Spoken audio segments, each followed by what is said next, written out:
This is David Rovics with a song for today. One songwriter's take on the history of the world, one song at a time. Available wherever you get your podcasts. On February 19th, 1942, President Franklin Roosevelt signed an executive order condemning anyone of Japanese descent to indefinite imprisonment without trial, whether they be men, women, children, seniors, whether they be recent immigrants from Japan or third-generation Americans. Even if you accept the notion that this form of collective punishment of an entire group, including children, was necessary or even remotely acceptable in any way, the whole justification for the mass incarceration of Japanese Americans is completely destroyed if you are aware of one simple fact. In the U.S. state that was far closer to Japan than any other, geographically and in many other ways, the Japanese descended population was not interned.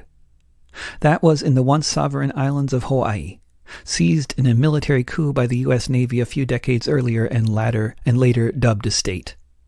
If the Japanese descended people populating and running the state of Hawaii could be trusted to not be imprisoned, what was different on what they call the mainland U.S.? When we look back on the mass internment of Japanese Americans in 1942, there are many fans of FDR who will try to brush away criticism, muttering something under their breath about the context of Pearl Harbor, the war, and how people have evolved since then. So here's a little more context, whether it's all entirely relevant or not. In terms of security, the war with Japan, the justification for the mass arrests of U.S. citizens at the time, was begun when the U.S. imposed an embargo that prevented Japan from importing oil from Indonesia. Embargoes are widely recognized as acts of war, since they are intended to, and frequently do, lead to the mass starvation of a population or the crippling of a country's economy. The bombing of Pearl Harbor was a response to the oil embargo. Also, the rise of Japan as a military and industrial power was a direct consequence of the U.S. military attacking the country in 1856. Of course, the overwhelming majority of poor Japanese people who migrated to the Americas over the course of the previous centuries to run the farms, work in the mines, build the railroads, and so on had nothing to do with any of that. They had never been given anything resembling a fair shake in the generations prior to mass internment either. Wages paid were often half of what white workers would make on the railroads if the worker was Asian. Laws were passed barring men from ever bringing their families over, and other laws were passed specifically to exclude Asians from both the U.S. and Canada. Real reparations have never been made for this mass injustice. Some of the most productive farmland in the country, up and down the west coast of the U.S., was taken from the Japanese Americans who farmed it so well and never given back.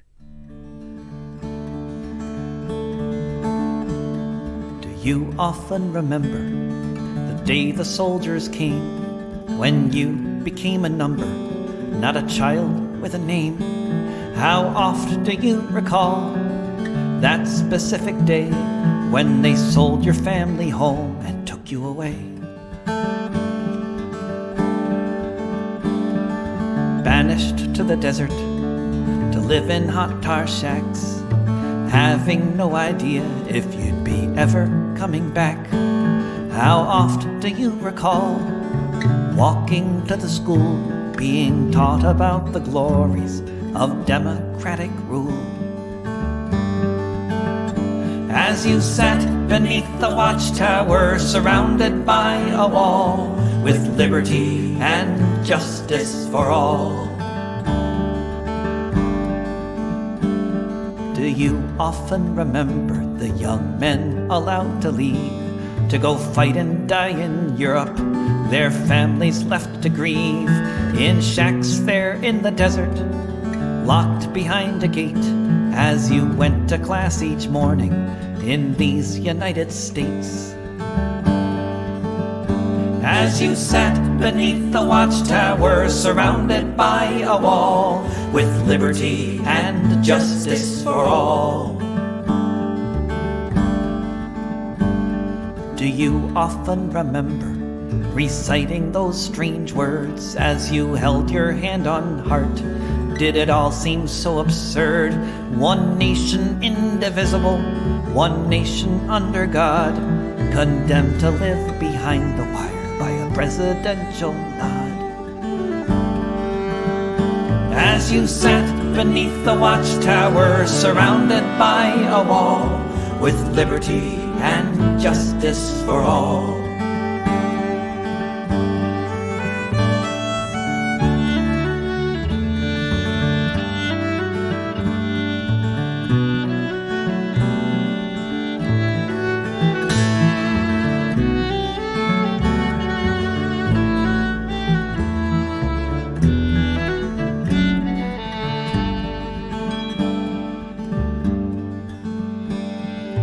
You often remember the day your family was set free, and you went back to the coast beside the Pacific Sea, without a home to go to, no soil left to till.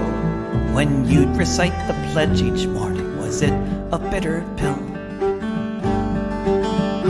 As you sat beneath the watchtower, surrounded by a wall, with liberty and justice for all.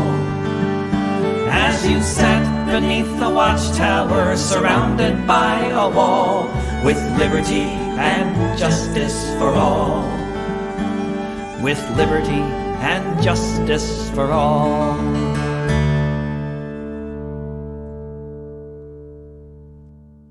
This has been a Song for Today from David Rovics, making popular education popular again. If you go to davidrovics.com, you can hear lots of other episodes of this and other podcasts, see where I'm touring next, and get on my email list. You can also click on CSA there on my website and join my community-supported art program, which is mainly how I get by in the free streaming era. I hope to see you sometime soon again here on the internet or on the road and hopefully in the streets.